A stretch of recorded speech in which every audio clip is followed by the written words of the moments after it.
Oke, jadi di sini kita akan buat analisis jalur kritis. Kita sudah buat diagramnya.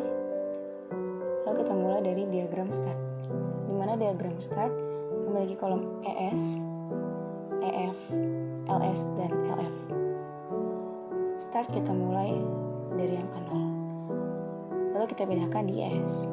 0 ditambah 0 sama dengan 0. Lalu kita buat diagram A. A mempunyai kurun waktu 9 minggu. Oke. Lalu kolom EF kita pindahkan di kolom ES yang ada di diagram A. 0. 0 kita tambahkan dengan 9. 0 ditambah 9 sama dengan 9. Lalu kita lanjutkan dengan diagram B. Dengan clue B mengikuti A. B mempunyai kurun waktu 7 minggu. Lalu EF yang ada di kolom diagram A kita pindahkan di ES diagram B. 9. Lalu kita jumlahkan. 9 ditambah 7 sama dengan 16. Oke. Lanjut ke diagram C. C mengikuti A. C mengikuti A dengan kurun waktu 3 minggu. Lalu kolom EF yang ada di diagram A kita pindahkan ke ES yang ada di diagram C. 9. Lalu kita jumlahkan. 9 ditambah 3 sama dengan 12. Lanjut ke D. D mengikuti B. D mengikuti B dengan kurun waktu 6 minggu. Lalu EF yang ada di B kita pindahkan ke ES yang ada di D. 16. 16 ditambah 6 sama dengan 22. Selanjutnya E. E mengikuti B. E mengikuti B dengan kurun waktu 9 minggu. EF yang ada di B kita pindahkan ke ES yang ada di diagram E. 16. Lalu 16 kita tambahkan dengan 9. 16 ditambah 9 adalah 25. Lanjut ke F. F mengikuti C. F mengikuti C. F mempunyai kurun waktu 9 minggu. EF yang ada di C kita pindahkan ke ES yang ada di F. 12. Lalu kita jumlahkan. EF mempunyai kurun waktu 4 minggu. 4. 12 ditambah 4 sama dengan 16. Lanjut ke G. G mengikuti E dan F. E dan F. G mengikuti E dan F dengan kurun waktu 6 minggu. Ia mengikuti 2 cabang dan ada 2 angka. Kita pilih nilai yang paling maksimum. Nilai maksimum untuk G yaitu 25. Kenapa kita pilih 25? Karena antara E dan F angka yang paling besar itu 25. Oke. Lalu kita jumlahkan. 25 ditambah 6 sama dengan 31. Lanjut ke H. H mengikuti D.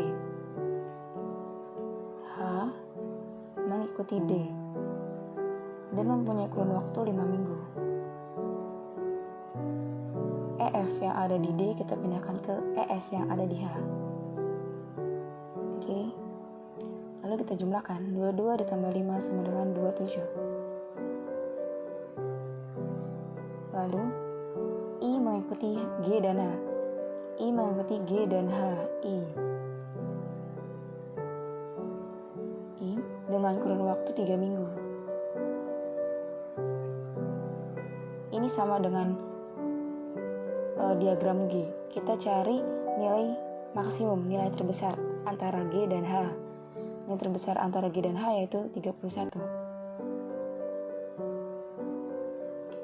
Oke, 31 ditambah 3 sama dengan 34. Lalu kita akan mencari nilai finish atau waktu selesai. 34 yang ada di kolom EF kita turunkan ke kolom LF. Ini EF. 34 kita kurangi dengan angka 3. Kalau tadi posisinya ke arah kanan, itu kita jumlahkan. Kalau kita ke arah kiri, itu kita kurangi. 34 dikurang 3 sama dengan 31. Lalu LS yang ada di diagram I kita pindahkan ke diagram G dan diagram H. Oke, lalu kita kurangi. 31 dikurang 5 sama dengan 26. Dan G 31 dikurang 6 sama dengan 25. Oke, kita lanjut ke E dan F. Sama dengan I, LS yang ada di G kita pindahkan ke E dan F. Mengapa? Karena G ini mempunyai 2 cabang. Oke, kita pindahkan 25 yang LS, yang G kita pindahkan ke E dan F. 25. Lalu kita kurangi. 25 dikurang 9 sama dengan 16. Oke. Lalu 25 dikurang 4 sama dengan 21. Lanjut yang D. 26 yang ada di diagram H kita pindahkan ke diagram D. Lalu kita kurangi. 26 dikurang 6 sama dengan 20.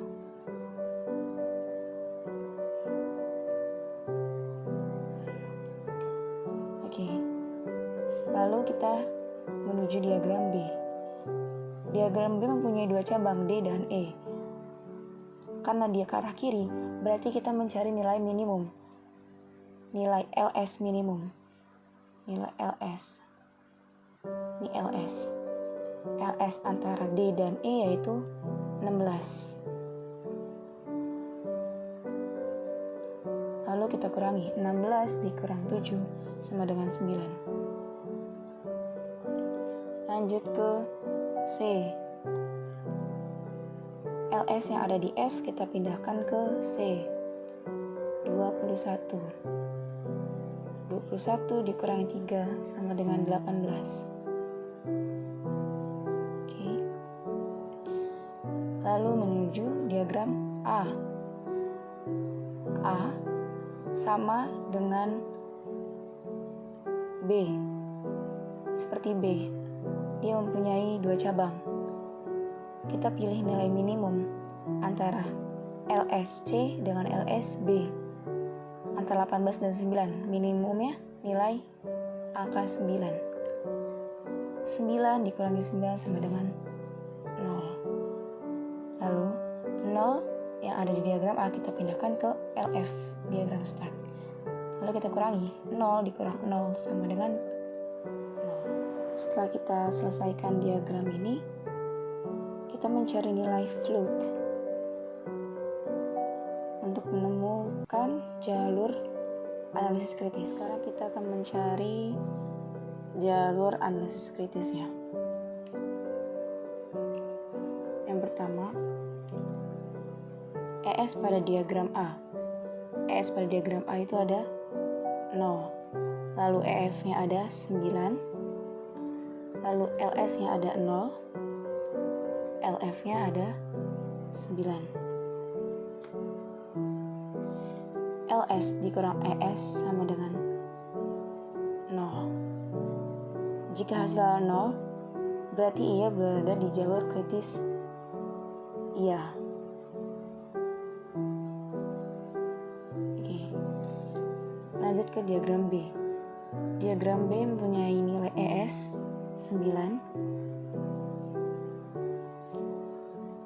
EF 16, LS 9, LF 16.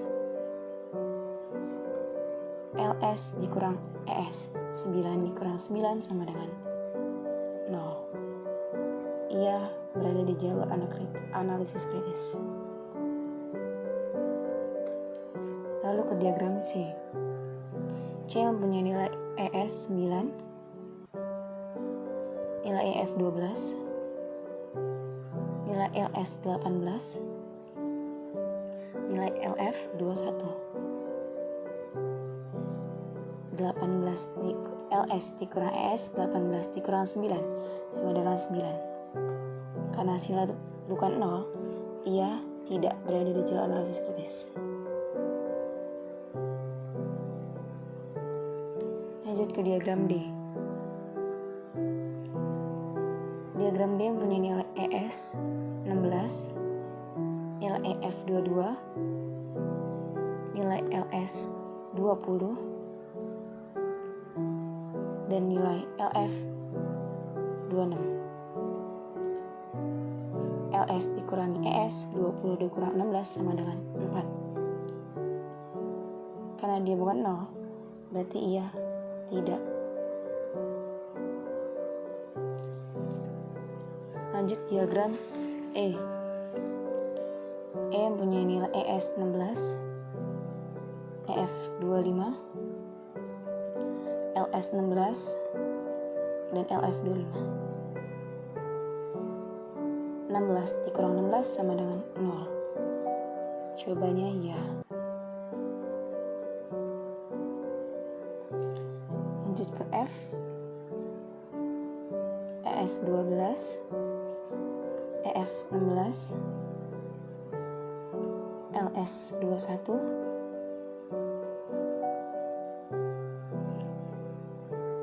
LF 25. Oke. Kurangi 21 dikurang 12 sama dengan 9. Jawabannya tidak. Lanjut ke G. ES 25, EF 31, LS 25, dan LF 31. Jawabannya 0. Ya. H. Diagram H mempunyai ES 22, EF 27, LS 26, dan LF 31. 26 dikurangi 22 sama dengan 4. Jawabannya tidak. Lalu I. I mempunyai ES 31, EF 34, LS 31, dan LF 34. Jawabannya 0. Hasilkan ya. Dan setelah diketahui, ternyata jawaban angka 0 itu ada di A, B,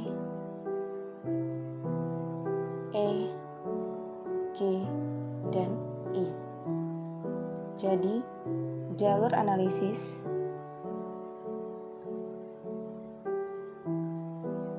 kritis temukan A, B, E, G, dan